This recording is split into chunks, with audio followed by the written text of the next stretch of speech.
Je suis Vahani. Bonjour, vous écoutez Preman Molotai Vahani. L'amour n'a pas de prix, Vahani. Je suis votre hôte, Vahani, et aujourd'hui marque le véritable début de ma soi-disant autobiographie. Dans cet épisode, vous rencontrerez 2 chapitres importants de ma vie. Premièrement, mon présent en tant qu'enseignante. Pourquoi mon étudiante brillante, Somia, est-elle soudainement distraite de ses études? En tant que psychologue, pourrais-je la comprendre et la ramener à son objectif de 100% de notes?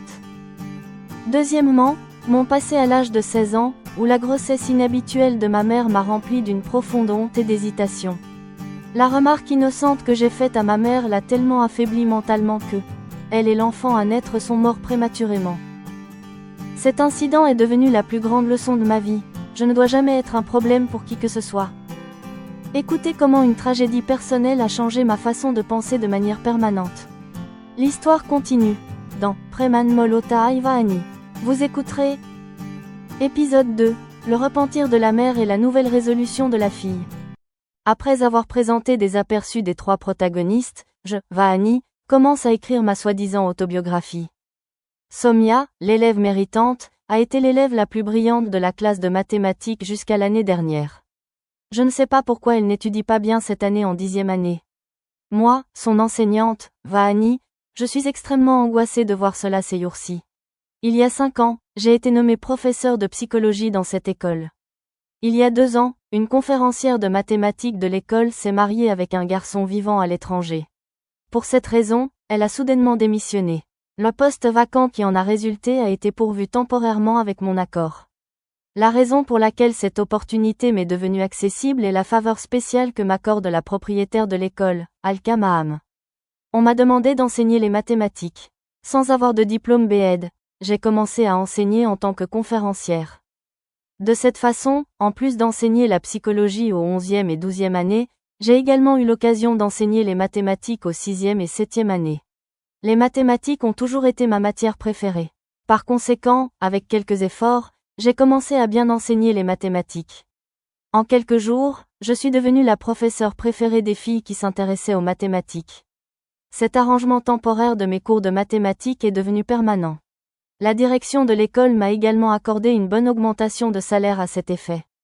De plus, pour les mathématiques, on m'a confié la responsabilité d'une classe plus élevée chaque année en plus de la 6e année. Au cours de ma première année d'enseignement des mathématiques, Somia était en 6e année. Aujourd'hui, elle est en 10e année et j'ai également commencé à donner des cours de mathématiques pour les 9e et 10e années. Tout comme les enfants ont des enseignants préférés, les enseignants ont aussi des élèves préférés. Grâce à son assiduité et à son intelligence, Somia a été l'une de mes élèves préférées. Elle obtient régulièrement 100% de notes en mathématiques à tous les examens depuis 4 ans. Ainsi, sa distraction soudaine des études en 10e année, qui est une classe importante, est devenue une source de préoccupation pour moi. Pour des enseignantes comme nous, qui enseignent 4 classes en même temps, il n'est pas possible de porter une attention particulière à chaque élève. Étant donné que Somia est l'une de mes étudiantes préférées depuis 4 ans, elle bénéficie de mon attention personnelle. Je souhaite qu'elle continue à obtenir 100% de notes à tous les examens précédents, et qu'en faisant de même à l'examen du conseil de la 10e année cette année, elle fasse la fierté de notre école et la mienne aussi. Ce serait une immense joie pour moi qu'une étudiante que j'ai enseignée ait pu obtenir 100% de notes en mathématiques dans chaque classe. Par conséquent, lorsque Somia a obtenu 80% de notes à l'examen trimestriel, cela a été extrêmement décevant pour moi. J'y ai réfléchi profondément en restant assise à la maison la veille. J'ai décidé d'utiliser mon expertise psychologique pour comprendre la psychologie de Somia. Si elle a un problème, je veux le comprendre, le résoudre et la motiver à obtenir 100% de notes cette année aussi. Suite à cette décision, je suis assise avec Somia dans une salle de classe isolée en ce jour de congé. Il y a 11 ans. Nous sommes 2, un frère et une sœur. Mon frère aîné Mayank a 3 ans de plus que moi. Quand j'ai eu 16 ans, un jour, nous avons découvert que ma mère était de nouveau enceinte à l'âge de 45 ans.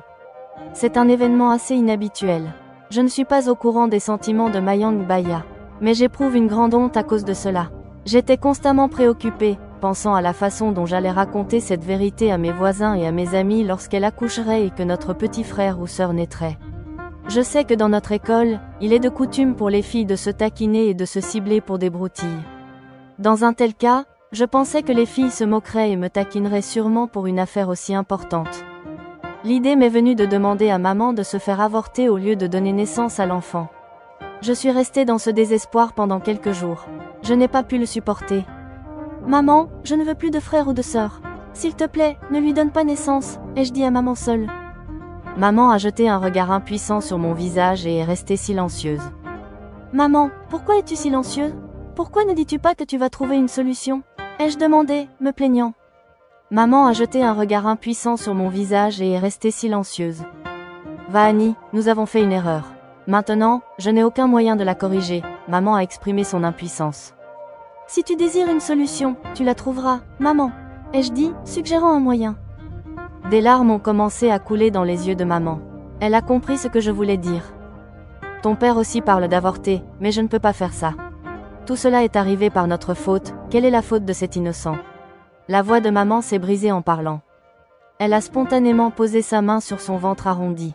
J'étais peut-être trop jeune pour comprendre moi-même les sentiments de maman. Je n'ai compris le sens de l'avortement qu'après que maman l'ait dit. À présent, maman avait éclaté en sanglots.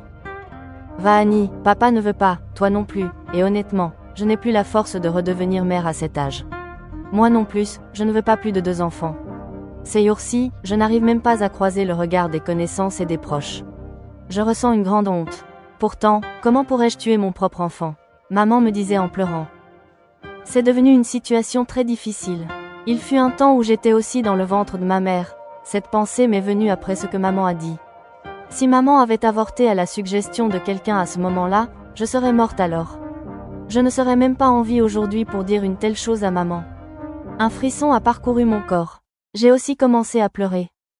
Maman, s'il te plaît, pardonne-moi. Je n'ai pas réalisé à quel point la différence est grande entre penser une telle chose et la faire. Si j'avais su, je n'aurais jamais dit ça, je lui ai demandé pardon. Me voir pleurer a arrêté les larmes de maman. Elle m'a serré dans ses bras et m'a tapoté la tête pour que j'arrête de pleurer. Elle a essuyé mes larmes.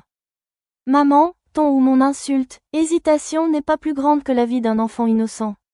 Je ne penserai ni ne dirai plus jamais une telle chose, mon ton est devenu décisif.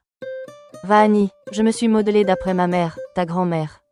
Ma mère n'a jamais créé de problème pour personne. J'ai toujours pensé et fait de même. J'ai toujours voulu être une solution au milieu de tous dans la famille. Ne jamais créer de problème pour qui que ce soit. Je suis désolée que par notre faute, nous ayons créé ce problème pour vous, les enfants. La voix de maman portait un ton de repentir. Maman, ne dis pas ça. La sœur ou le frère qui viendra à la maison ne sera pas un problème pour nous. Au contraire, il nous sera toujours cher, j'ai essayé de remonter le moral de maman. Une expression de gratitude est apparue sur le visage de maman. De cette façon, notre conversation s'est terminée. Cette discussion a imprégné en moi une valeur spéciale pour ma vie. J'ai décidé, je ne dois jamais non plus devenir comme un problème pour qui que ce soit. J'ai senti que j'avais soudainement beaucoup grandi en 10 minutes. Auparavant, la nature distincte de la vie n'était pas claire dans ma vision. En si peu de temps, je suis maintenant capable de voir la vie de tout le monde et la mienne plus clairement. Au cours des jours suivants, cette affaire est parvenue à l'école par l'intermédiaire des filles du quartier. Puis, comme je le craignais, mes camarades de classe ont commencé à se moquer de moi et à me taquiner quand elles le voulaient. Malgré mes efforts pour ignorer cela, je baissais la tête, triste. J'essayais de rester loin de tout le monde. Ces filles ont mon âge, mais la maturité qui m'est venue de cet incident n'est pas venue à leur point de vue et à leurs pensées. Vahani, pourquoi tu ne dis pas à ta mère que c'est mon âge d'avoir des bébés maintenant, tu devrais arrêter de faire des enfants maintenant.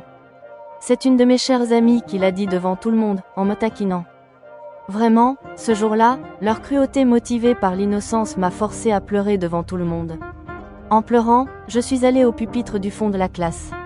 Je ne sais pas si le cœur de mes amies a été ému par mes pleurs ou si elles sont restées fières de leur humour et de leur satire.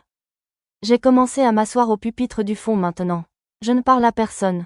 J'ai commencé à consacrer mon esprit et mon temps davantage à l'étude et à la pratique. Alors mes amis ont aussi essayé de me consoler.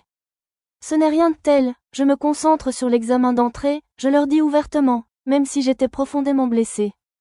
Elles ont certainement compris que j'étais fâchée. Elles ont cessé leur humour, leur satire et leur taquinerie contre moi.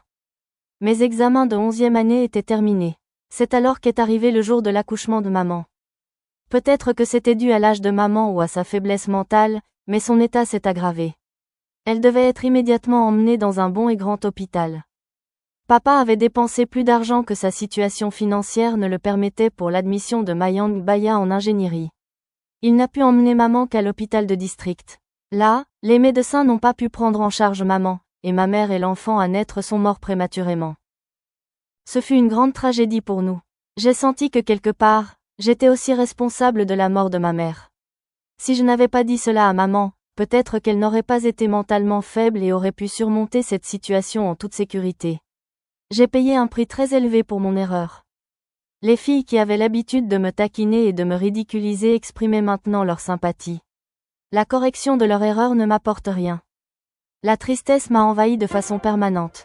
Depuis lors, j'ai commencé à faire tout mon travail en silence et j'essayais de me perdre dans mes études. Je suis arrivée en 12e année. Alors Ragini Maham m'a accordé une attention supplémentaire et a stimulé mon enthousiasme.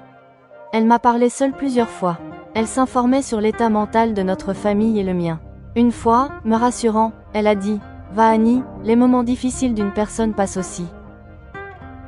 Quand elle me parlait ainsi, je voyais en elle l'image de ma mère perdue. Critiques et conseils créatifs de Gemini. Chers auditeurs, ceci conclut l'épisode 2 de Preman Molota Vahani. Cet épisode est excellent en termes de structure narrative et de profondeur émotionnelle. Force et structure de l'épisode 2. Excellente division narrative. L'épisode est divisé entre le présent de Vahani, enseignante, préoccupation pour l'élève Somya, et le passé de Vahani, âge de 16 ans, grossesse et mort de la mère. Présent. L'inquiétude de Vahani, pourquoi les notes de Somya ont chuté, établit son image d'enseignante attentionnée et consciencieuse. Passé. Les événements de la pression sociale sur la grossesse de la mère, le ridicule des amis et la mort prématurée de la mère, donnent naissance à toutes les insécurités et au sens de la justice dans le caractère actuel de Vahani.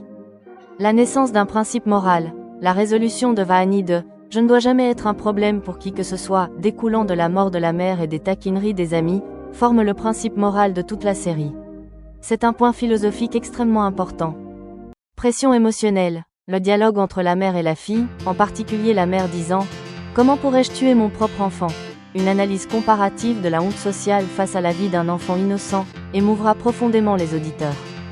Cet épisode prouve que le caractère de Vahani est construit sur une base de réalité, de lutte et d'abnégation. Conseil pour la présentation audio. La voix de Vahani. En tant qu'enseignante, présent, la voix de Vahani doit transmettre une inquiétude professionnelle et un peu de fierté, la fierté d'obtenir 100% de notes. En tant qu'adolescente, passée, le dialogue de Vahani, 16 ans, doit être lu avec une hauteur de voix élevée et un sentiment d'insécurité, surtout au moment de demander l'avortement à sa mère. Moment d'émotion. Dialogue. Les pleurs et le repentir de la mère, tels que « Par notre faute, nous avons créé ce problème pour vous ». Les enfants doivent être présentés à un rythme lent et avec un ton enroué. Ridicule. Les taquineries des amis, tels que « C'est mon âge d'avoir des bébés maintenant », doivent être présentés avec une voix haute, joyeuse et légèrement aiguë, afin que le sens de leur cruauté soit clair.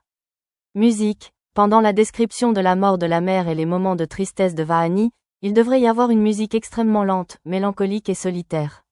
À l'entrée de Ragini Maham, la musique devrait apporter un sentiment d'espoir et de sécurité.